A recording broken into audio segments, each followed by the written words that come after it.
Namaskar students of BTech FBT 9 BSc FST 9. Today's session topic of your course sensory evaluation is selection and screening of panel. In previous session we have discussed in brief about these two topics and now we will discuss in detailed manner. So first we'll start with the selection and screening of panel. First is your first point is qualification and screening of panel. So in this point there comes a lot few factors in this particular point. The first one is your interest and motivation. So these 2 points we have discussed in previous session also. Interest and motivation क्या होता है? जब भी आपका जो भी sensory के लिए जो भी candidates होते हैं वो interested होने चाहिए, curious होने चाहिए and they have a lot of like motivation towards their work.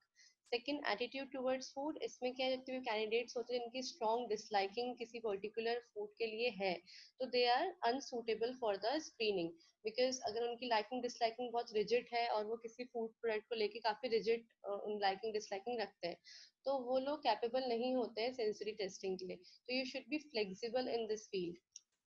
The third is your knowledge and aptitude.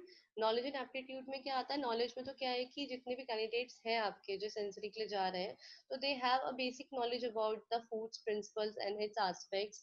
Processing करने के बाद प्रोडक्ट्स में क्या चेंजेस आते हैं, कुकिंग मेथड के बाद क्या केमिकल फिजिकल प्रॉपर्टीज में क्या क्या चेंजेस आते हैं. ठीक है, तो ये सब बेसिक नॉलेज होनी चाहिए. एंड एप्टीट्यूड कैसा होना चाहिए? आपके जितने भी वैल्यूएटर्स होते हैं उनका ऐसा एप्टीट्यूड होना चाहिए कि उनको अपने एक्सटर्नल एनवायरनमेंट से कोई इफेक्ट ना हो. अगर एक्सटर्नल इन्फ्लुएंस कुछ भी हो रहा है तो उनके वर्क परफॉर्मेंस में कोई भी मतलब इफेक्ट ना पड़े. ठीक है, they should be very concentrate, very focused in their work. The fourth is your health. Health में क्या होता है? जितने भी कैंडिडेट्स आपके होते हैं they should be in a good journal health. अगर फॉर एग्जांपल जैसे अगर आपको भी कभी जुकाम या बुखार होता है तो इन दैट केस आप भी क्या होता है, आपके भी जो टेस्ट बड्स होते हैं वो अच्छे से वर्क नहीं कर पाते हैं and you can't able to judge food quality in perfect manner. तो कोई भी डिसेबिलिटी या कोई भी आपके इम्पेयरमेंट इन सेंस ऑर्गन्स नहीं होना चाहिए. ठीक है, कोई भी इलनेस नहीं होनी चाहिए उसमें और कोई भी मतलब मेडिकेशन में भी नहीं होना चाहिए, बिकॉज इन सब मेडिकेशन में भी आपका क्या होता है, कहीं ना कहीं आपके जितने भी प्राइमरी सेंस ऑर्गन्स होते हैं वो इफेक्ट होते हैं.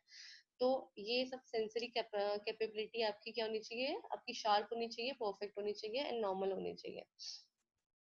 Then the fifth one is your ability to communicate. क्या होता है कि जितने भी कैंडिडेट्स होते हैं जो सेंसरी के लिए जाते हैं, ठीक है, तो they should have a proper feedback. ठीक है, उनको एक प्रॉपर फीडबैक देना आना चाहिए, उनको अच्छे से कम्युनिकेट करना आना चाहिए. मतलब जो भी उनको सेंसेशन हुई थी, जो भी उन्होंने परसीव किया था वाइल टेकिंग द फूड, तो they should describe in a particular and very good manner, जिससे कि आप उसमें कुछ चेंजेस करने हो तो कर सकते हैं. तो एक ऐसा आपको एक मोस्ट रिलायबल फीडबैक उनको देना आना चाहिए. Then the last is your availability. Availability में क्या है कि जो आपके ऐसे पर्सन होते हैं जो बहुत फ्रिक्वेंटली ट्रैवल कर रहे हैं, ठीक है, जिनके पास ऑलरेडी बहुत हैवी वर्कलोड है, तो these kinds of people are very unsuitable for the sensory work. ठीक है, तो ऐसे लोगों को ना लेके हमें ऐसे कैंडिडेट लेने चाहिए जो अवेलेबल है, ट्रेनिंग के लिए भी अवेलेबल है, वैल्यूएशन के लिए भी अवेलेबल है, जिनके पास ज्यादा वर्कलोड नहीं है.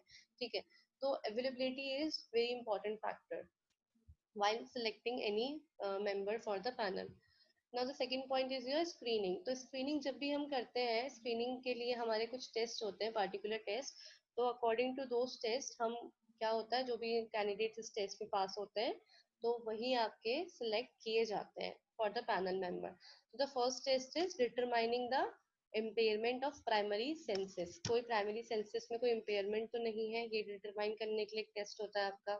फिर एक आपका मैचिंग टेस्ट आता है, matching test for taste and odour substance.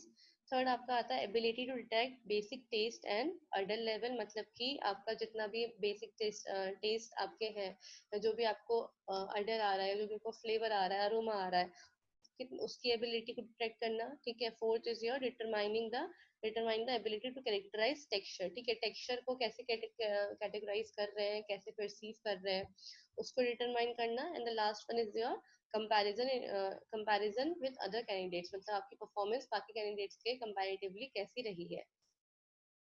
So first हमने यहाँ पे बात करी थी आपकी impairment of primary sense organ. तो इसमें आपका पहला सब पॉइंट क्या आता है? Colour vision. कलर विजन मतलब कि कोई भी ऐसा कैंडिडेट अगर जिसका कलर मतलब जिसका विजन थोड़ा बहुत भी ऊपर नीचे है, 6/6 उसका नॉर्मल विजन नहीं है या कलर ब्लाइंडनेस है, तो those these kinds of candidates are unsuitable for the judging. तो ये आपका कलर विजन का टेस्ट है, ये आपके जो आपके डॉक्टर्स होते हैं मेनली उनके थ्रू ये करा जाता है, हर पर्सन का इंडिविजुअल टेस्टिंग होती है और फिर उसका आई टेस्ट चेकअप होता है, एंड देन उसके बाद असेसमेंट होता है कि हाँ ये सूटेबल है कि नहीं है।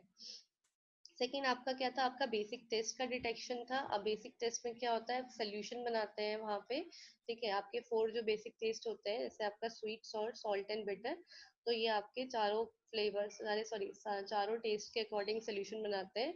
और ये प्रिपेयर्ड कंसंट्रेशन का सोल्यूशन होता है, ये आपके हर इंडिविजुअल को टेस्ट करवाया जाता है और फिर उनको एक थ्रेशोल्ड मतलब कि उनको एक मैक्सिमम उनको पता लगाना होता है कि ये कितने एक्सटेंड तक स्वीट है, कितने एक्सटेंड तक सोर है, कितने एक्सटेंड तक सॉल्टी है या बिटर है, ठीक है। तो ये रेंजेस उनको खुद डिसाइड करनी होती कैंडिडेट्स को, इन रेंजेस के थ्रू पता चलता है कि उनके अंदर कितना स्ट्रॉन्ग डिटेक्शन है for the basic test. Third आपका था ऑर्डर रिकग्नाइजेशन टेस्ट। इसमें जो कैंडिडेट्स होते हैं आपको, ठीक है, उन कैंडिडेट्स को मतलब फॉर एग्जांपल उनको जो आपके ऑर्डरिफिशियस सब्सटेंसेस होते हैं, मतलब कि जो आपके डेली फेमिलियर आइटम्स होते हैं, जैसे कि आपका टी हो गया, कॉफी हो गया, onion, garlic, curd, orange spices etcetera, मतलब जो भी आपकी किचन या फिर आपके हाउस होल्ड जितने भी मटेरियल्स होते हैं, वो उनको एक तो वाले मटेरियल करवाए जाते हैं और जो आपको कुछ अनफेमिलियर सब्सटेंसेस भी करवाए जाते हैं, और फिर उनको आपस में रिकग्नाइज करना होता है इन दोनों के बीच में, ठीक है, कौन सा आपका किसके, मतलब जैसे आपने एक कर्ड किसी को करवाया, ठीक है, कर्ड आपने उसको एक बार उसको ऑर्डर करवाया, एंड देन आपने same as it is curd का ही कोई दूसरा फ्लेवर, सॉरी कोई दूसरा इंग्रेडिएंट आपने उसी अरोमा का वो भी टेस्ट करवाया जो अनफेमिलियर है, ठीक है। तो फिर वो बंदा जो है पता लगाएगा कि ये जो फ्लेवर आपने है वो किसके, मतलब किसका फेमिलियर है, ये किसका एक आपका एक क्लोन है, ठीक है। फॉर एग्जांपल जैसे मेरे को पता है कि ऑरेंजेस की स्मेल कैसी है, ठीक है, उसका अरोमा कैसा है। अब मेरे को ऐसा ही एक कोई प्रोडक्ट दे देंगे वो लोग जिसका स्मेल कहीं ना कहीं ऑरेंजेस से मिलता जुलता होगा, तो मेरे को ये आइडेंटिफाई करना होगा ये अनफेमिलियर प्रोडक्ट है और ये प्रोडक्ट आपका एज सच आपका जो ऑरेंज है उससे थोड़ा बहुत सिमिलर इसका अरोमा आ रहा है, ठीक है। तो ये आपके जो बेसिक रिकग्नाइजेशन टेस्ट है अडर का, ये ऐसे होता है। और जितने भी कैंडिडेट्स होते हैं अगर उनका 65% से लेस देन किसी का भी अगर स्कोर आ रहा है तो वो सूटेबल नहीं होते हैं, ठीक है, तो उनको हाथों हाथ डिग्रेड उनको हटा दिया जाता है इस कंपटीशन से।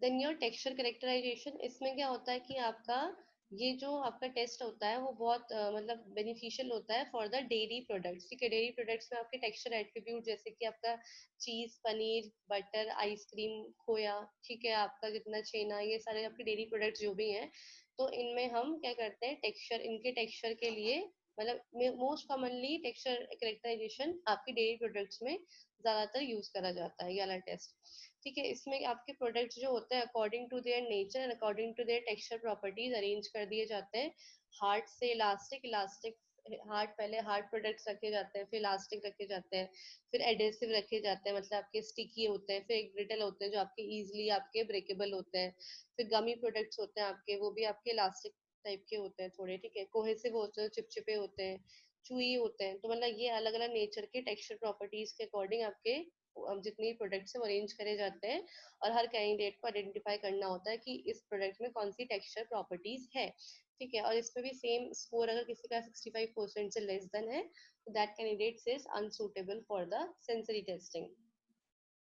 Okay, so this is, I guess this is all with your this session and selection and screening of panel. And I hope you're well satisfied this video. In case of any doubt, you may ask in the comment section.